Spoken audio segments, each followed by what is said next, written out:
I think for us, what needed to happen with the church before this happened, before COVID hit, I was teaching a prophetic dream that I had. Papa B and I, which is my mentor, Bill Bull, I had a dream and I gave it to him and he broke it up in pieces to where we could start teaching on it, right? And just kind of giving the dream in pieces. And so basically, without describing, going through the whole dream, whatever, basically what the dream was about was a circumcision, a movement of a circumcision that was coming upon the body.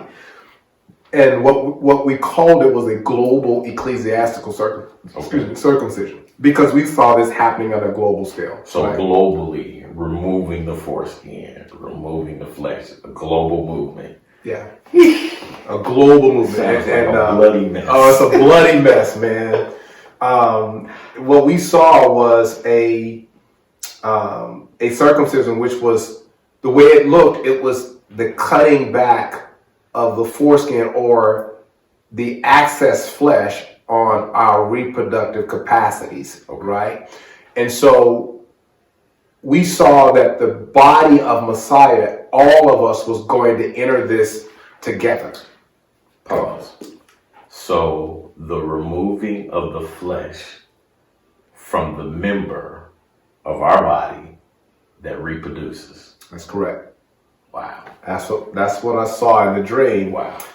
And my mentor was like, wow. Yeah. He was like, we gotta break this up, and then we gotta. That's a lot. That's a lot. And that's so what I saw was after this movement would have been initiated, the Lord showed me that there was going to come after that, almost connected to it, a time of awakening. Wow. And he said that awakening was going to be similar to the Jesus People movement that happened in the 60s. Okay. And he says, and some of the same things surrounding that would be surrounding these times, right? And so, and I can go into that, but not right now. But so I saw that. So then right after we taught the dream for 1 year.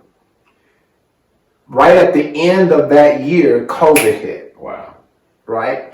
And so I took that as a part of that process. Oh, absolutely. I'm like, oh, this is it. He's starting the circumcision.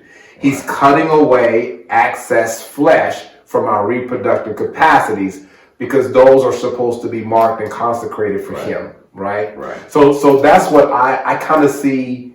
And so this revealed what we put our trust in. Right.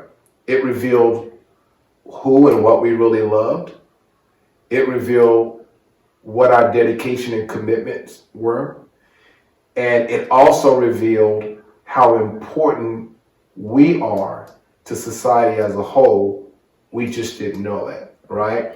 It also exposed our churches. Right? People had to either come online now or they faded into irrelevance. Right. Guilty. I think for me, that exposure or the cutting away, just having loose skin, excess skin, or skin that was unnecessary as God began to cut.